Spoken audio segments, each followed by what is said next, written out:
Dear student, आज हम लोग एटम्स का सेकेंड क्लास में स्टडी करेंगे और इस क्लास में हम लोगों को रदरफोर्ड एटॉमिक मॉडल के बारे में स्टडी करना है। रदरफोर्ड एटॉमिक मॉडल को Rutherford alpha particle scattering experiment भी कहते हैं और इसे ही रदरफोर्ड न्यूक्लियर मॉडल भी कहा जाता है। इस एक्सपेरिमेंट में साइंटिस्ट रदरफोर्ड ने गोल्ड फॉयल लिया था जिसका थिकनेस था 2.1 इंटू 10⁻⁻7 मीटर। यहाँ पे हम देख सकते हैं ये गोल्ड फॉयल है, यानी कि सोने की पन्नी है और वो पन्नी कितनी पतली है तो उसका थिकनेस है 2.1 इंटू 10⁻⁻7 मीटर, यानी बहुत ही उसका ज़्यादा थिकनेस है। इस गोल्ड फॉयल पर उन्होंने अल्फा पार्टिकल, जो एक पॉजिटिवली चार्ज पार्टिकल होता है, उन्होंने इस पर यानी गोल्ड फॉयल पर स्कैटर्ड कराया, यानी यहाँ से पास कराया। तो उन्होंने क्या देखा कि जब उन्होंने अल्फा पार्टिकल, जो पॉजिटिवली चार्ज पार्टिकल है, उसको यहाँ से स्कैटर्ड कराया यानी पास कराया, तो उन्होंने ये देखा कि most of the alpha particle, ज़्यादातर अल्फा पार्टिकल्स बिना डेविएशन के यहाँ से सीधे पास कर जाते हैं। ज़्यादातर अल्फा पार्टिकल यहाँ से सीधे उन्होंने देखा कि वो पास कर जाते हैं without deviation.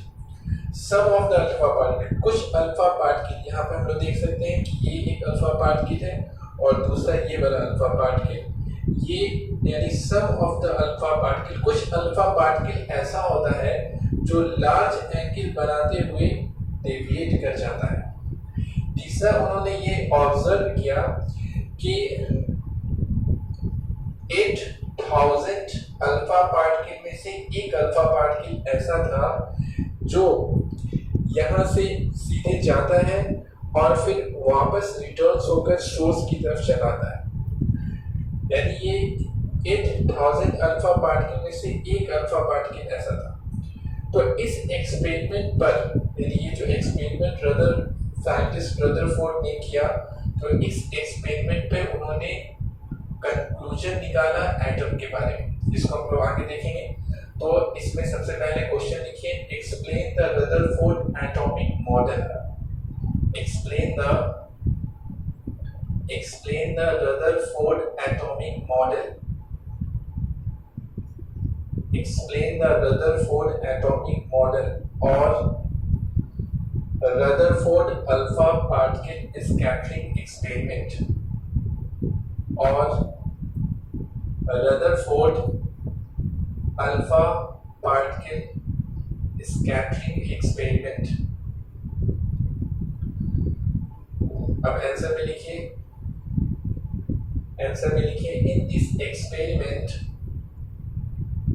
In this experiment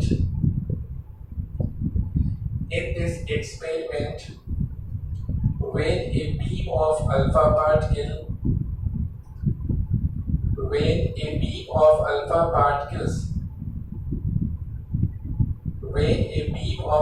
particles was scattered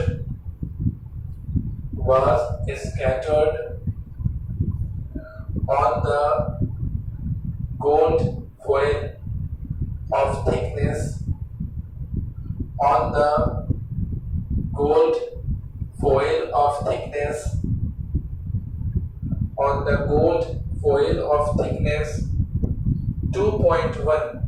2.1 into 10⁻⁻7 meter, 2.1 into 10⁻⁻7 meter. Stop. Then it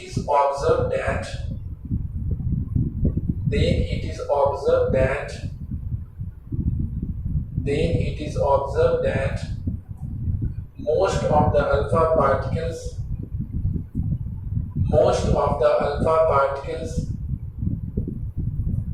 most of the alpha particles pass through the gold foil, pass through the gold foil, pass through the gold foil without any deviation, without any deviation, comma, some of the alpha particles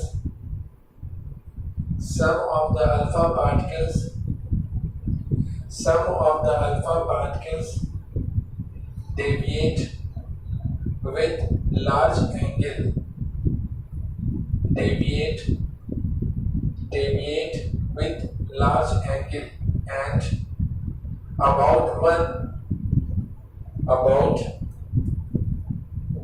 इस तरीके से about 1 in 8,000, about 1 in 8,000 alpha particle returns back towards the source,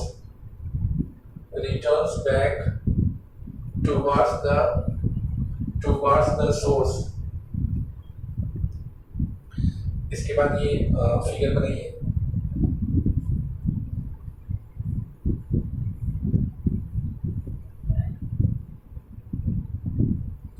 ये वाला figure बनेगा।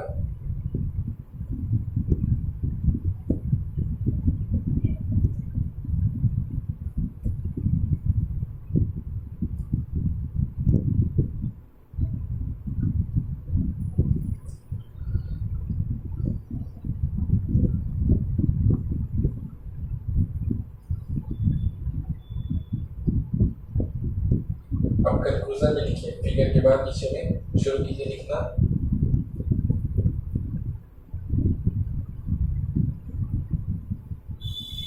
लिखिए, by this experiment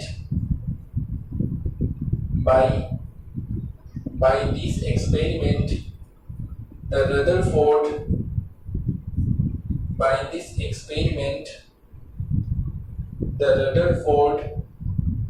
concluded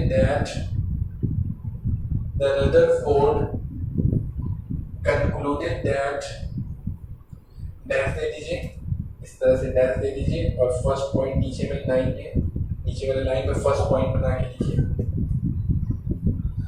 first point में लिखिए most of the space inside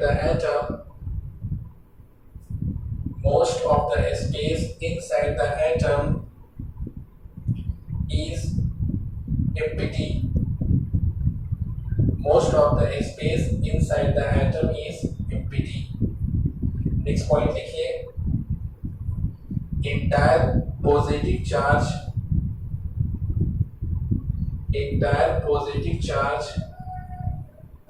and almost entire mass remain concentrated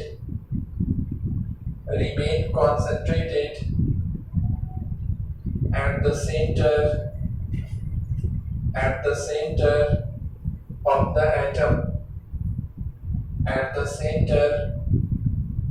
atom, which is called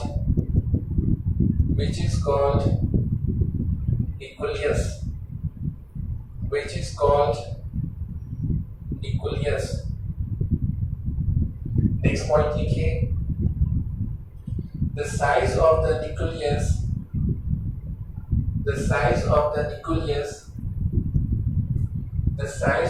nucleus is very small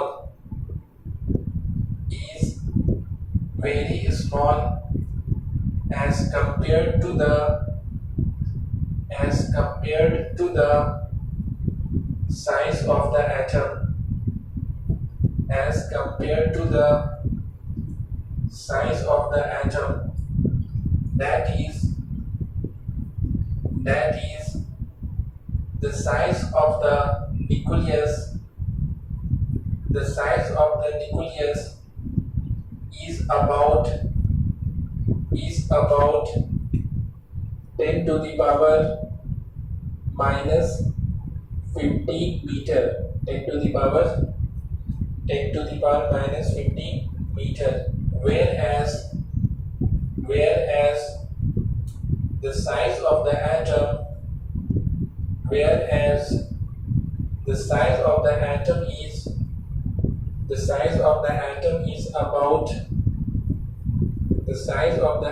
is about 10 to the power minus 10 meter, 10 to the power minus 10 meter. Next point में लिखिए the electrons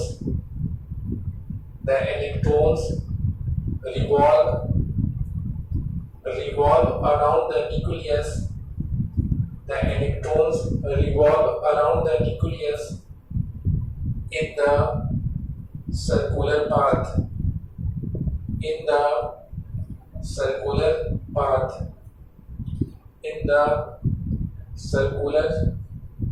अब एक point को हम लोग discuss करेंगे। तो इस एक्सपेरिमेंट से सबसे पहला कंक्लूजन ये निकला कि एटम्स का ज़्यादातर स्पेस खाली होता है, ज़्यादातर भाग क्या होता है, खाली होता है, क्योंकि ज़्यादातर अल्फा पार्टिकल बिना डेविएशन के इससे पास कर गया था। तो इससे ये कंक्लूजन निकला, ज़्यादातर पास कर गया, इससे ये कंक्लूजन निकला कि एटम में ज़्यादातर स्पेस क्या होता है, खाली होता है। उसके बाद हम लोग देख सकते हैं कुछ अल्फा पार्टिकल जो लार्ज एंगल बनाते हुए यहाँ से डेविएट कर जाता है। तो इससे ये कंक्लूजन निकला कि एटम का इंटायर पॉजिटिव चार्ज एटम के सेंटर पर कॉन्सेंट्रेटेड रहता है, क्योंकि alpha particle positively charge particle था। तो जब एक पॉजिटिवली चार्ज पार्टिकल यहाँ से पास कर रहा था तो ये भी पॉजिटिव ही होगा, यहाँ पर जो भी चीज़ है वो पॉजिटिव ही होगा, क्योंकि पॉजिटिव और ये अल्फा पार्टिकल पॉजिटिव दोनों में रिपल्सिव फोर्स लगा होगा और ये उसको रिपेल करके इस तरफ से और यहाँ से आने वाले को इस तरफ डेविएट कर दिया होगा। तो इससे ये कंक्लूजन निकला कि इंटायर पॉजिटिव चार्ज एटम का उसके सेंटर पर कॉन्सेंट्रेटेड रहता है और ऑलमोस्ट इंटायर मास, टोटल मास नहीं, ऑलमोस्ट इंटायर मास यानी ज्यादातर मास यहाँ पे कॉन्सेंट्रेटेड रहता है, क्योंकि इलेक्ट्रॉन बाहर में रिवॉल्व कर रहा होता है तो इलेक्ट्रॉन का भी मास होगा, इसलिए ऑलमोस्ट इंटायर मास भी यहाँ पर एटम का कॉन्सेंट्रेटेड रहता है। इसके बाद नेक्स्ट ये कंक्लूजन निकला कि 8000 में जो एक अल्फा पार्टिकल रिटर्न बैक हो जाता है तो उससे ये कंक्लूजन निकला कि यहाँ पर का साइज यानी जो न्यूक्लियस का साइज होगा वो बहुत ही स्मॉल होगा, बहुत ही छोटा होगा, क्योंकि एक ही रिटर्न बैक हो रहा है। अगर बड़ा होता तो ज़्यादा रिटर्न बैक हो जाता, लेकिन एक ही रिटर्न बैक हो रहा था 8000 अल्फा पार्टिकल में से। इससे ये कंक्लूजन निकला कि एटम न्यूक्लियस का जो साइज होगा वो बहुत ही छोटा होता है और इसका साइज होता है 10 to the power minus 50 metre, लगभग ऑलमोस्ट होता है 10 to the power minus 50 metre, जबकि पूरे एटम का साइज होता है 10 to the power minus 10 metre होता है। तो न्यूक्लियस का साइज एटम के साइज के रिस्पेक्ट में बहुत ही स्मॉल, बहुत ही छोटा होता है। इसके बाद इलेक्ट्रॉन के बारे में ये कंक्लूजन निकला कि इलेक्ट्रॉन न्यूक्लियस के चारों ओर सर्कुलर पाथ में रिवॉल्व कर रहा होता है। किसी भी एटम में इलेक्ट्रॉन न्यूक्लियस के चारों ओर सर्कुलर पाथ में रिवॉल्व कर रहा होता है। तो ये था रदरफोर्ड एटॉमिक मॉडल, जिसे Rutherford alpha particle scattering experiment भी हम लोग कहते हैं। Okay, thank you.